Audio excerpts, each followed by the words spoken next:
በስመ አብ ወወልድ ወመንፈስ ቅዱስ አሐዱ አምላክ አሜን።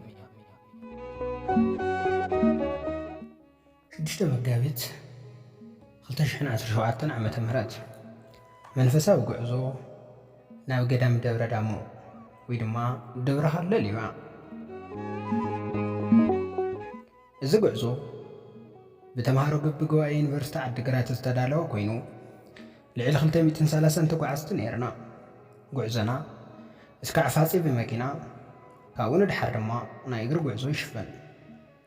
ኩሉ ምድላዋት ብምውጋን ተኣኻኺብና ሰዓት 3:50 ካብ ስላሴ በዓቲ በሪ ተላዒልና ፋጺ 4:40 ኣተና።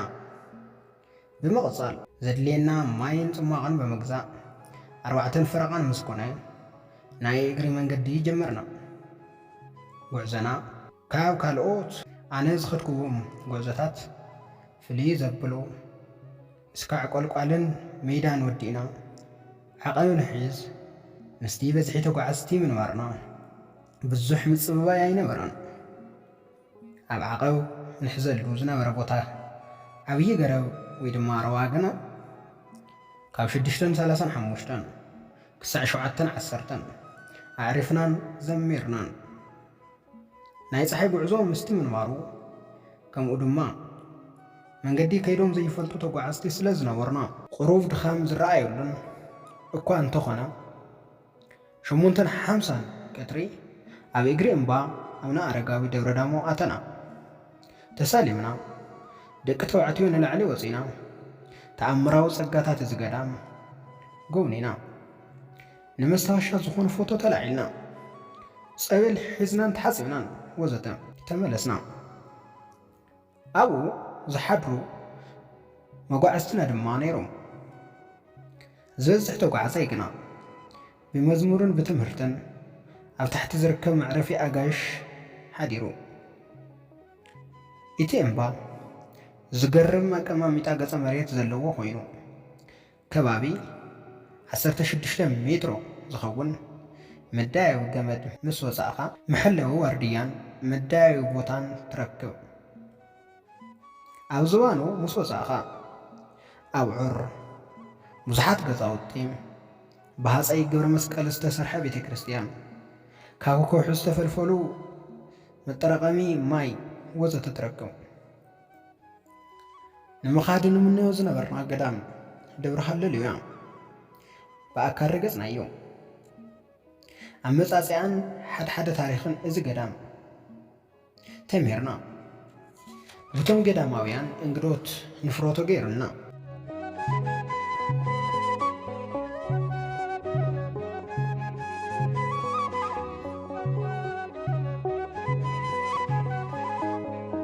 ካብ ገለገለ ታሪኽ ኣባ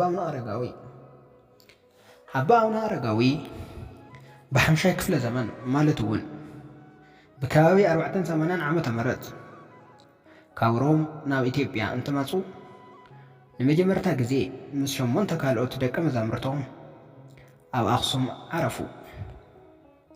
እዚ ብዘመነ ሃፀይ ካሌብ ነይሩ። ድሓር ኣብኡ እናተቐመጡ ሓደ ግዜ ንሕና ተኣክብና እንተተቐመጥና ኣበይ ዳ ኣሎ እቲ ገዳማዊ ህይወት ብምባል ናብ መላእ ትግራይ ተበታተኑ። ኣብዚ ግዜ ኣቦና ኣረጋዊ ህፃን ማለተይ ካብ ኩሎም ዝነኣሱ ነይሮም። ሽሞም ድማ ዘሚካኤል ይበሃል ነይሩ። ግና ህፃን እናሃለዉ ብጣዕሚ ናይ ዓብዪ ስራሕ ስለ ዝሰርሑ ኣረጋዊ ዝብል ሽም ካብ ደቀ መዛሙርቶም ተዋሃቦም። ምስ ተበታተኑ ኣቡነ ኣረጋዊ ናብዚ ቦታ እዚ መፁ። እዚ ቦታ እዚ ሰብ ዘይብሉ ጸጥ ዝበለ በረኻ ነይሩ። ኣቦና ድማ ብጣዕሚ ፈተውዎ። እዚ ሕዚ ተገዲሙ ዘሎ ገዳም ከም ንፈልጦ ምንም ምውፃእ ኣይከኣለን። ኣቦና ግና ናብኡ ንምውፃእ ጸለዩ። እግዚኣብሔር ድማ ዓብዪ ገበል ለኣኸሎ። ንሱ ድማ ኣብ ላዕሊ ዝብላዕ ዝስተን የለን ብጥመት ትመውት ኢኻ ንምንታይ ትወፅእ በሎም። ንሶም ድማ ሱቕ ኢልካ ዝተኣዘዝካዮ ስራሕ በልዎ። ብቅዱስ ሚካኤል ተረዳእነት ድማ እቲ ተመን ንላዕሊ ኣውፅኦም። ምስ ወፁ ሃሌሉያ ለአብ ሃሌሉያ ለወልድ ሃሌሉያ ለመንፈስ ቅዱስ ኢሎም አመስገኑ። እቲ ቦታ ደብረ ሃሌሉያ ድማ ተባሃለ። ድሓር ኣብ ንግስነት ሃፀይ ገብረ መስቀል እቲ ቤተ ክርስቲያን ሰርሕሎም፣ ንሶም ድማ እምኒ ረብሪቦም መዳያዊ ብምስራሕ ከም ዝሰርሕሎምን ይንገር። ድሓር ሰሪሖም ምስ ወድኡ ከመይ ይሕሽካ እዚ መዳያዊ ይኹንዶ ከፍርሶ በልዎም። ንሶም ድማ ከም ናይ መጀመርያ ይኹን ዳህመሞ እምበር በልዎም። ካብዚ ግዜ እዚ ንድሓር ደብረ ዳህመሞ ወይ ድማ ደብረ ዳሞ ተባሂሉ ይፅዋዕ። ብናይዚ ተመን ተምሳሌት ድማ መዳያዊ ቆርበት ተሰርሐሉ። ኣቦና ኣባውና ኣረጋዊ ካብ ሰንበት ወፃኢ እኽሊ ኣይበልዑን ነይሮም። ሰንበት ድማ መሬታዊ ብሰብ ዝተሰርሐ ምግቢ ከይኮነስ ህብስተ መና ብመላእኽቲ እናወረደሎም እዮም ዝምገቡ ነይሮም።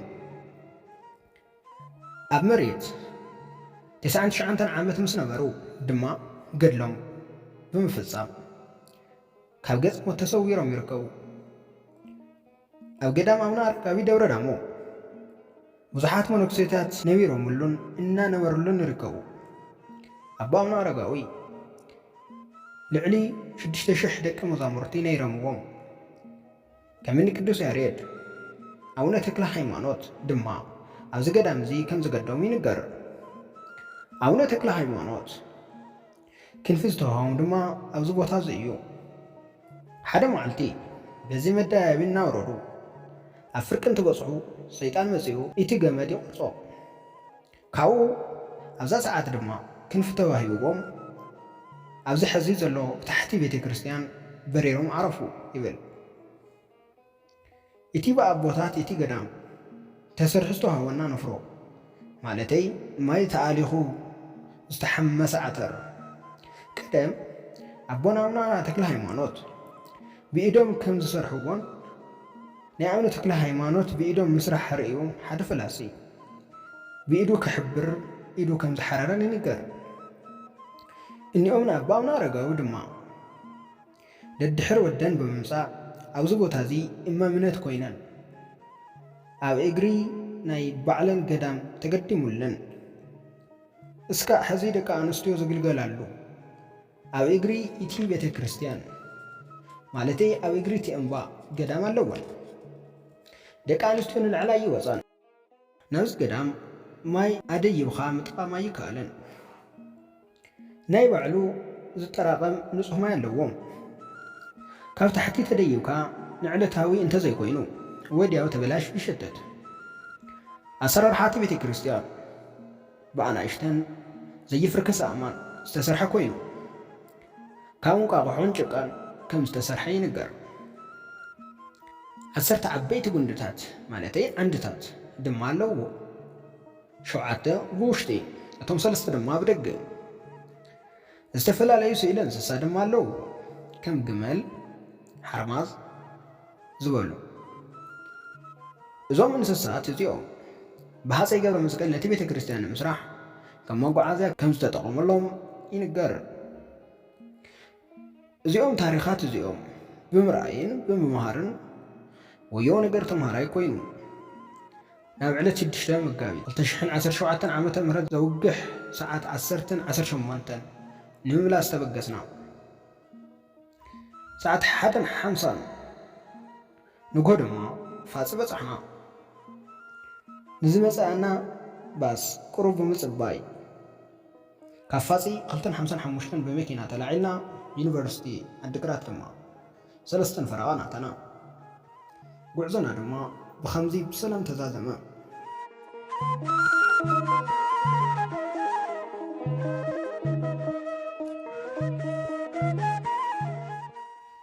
ኣላዓዒሉ ንዘጀመረና ኣጀሚሩ ንዘፈጸመና ንልዑል እግዚአብሔር ክብርን ምስጋናን ይብጽሐዮም። ስብሐት ለእግዚአብሔር ወለወላዲቱ ድንግል ወለመስቀሉ ክቡር ዛሬም ዘወትርም እስከ ዘለዓለሙ አሜን።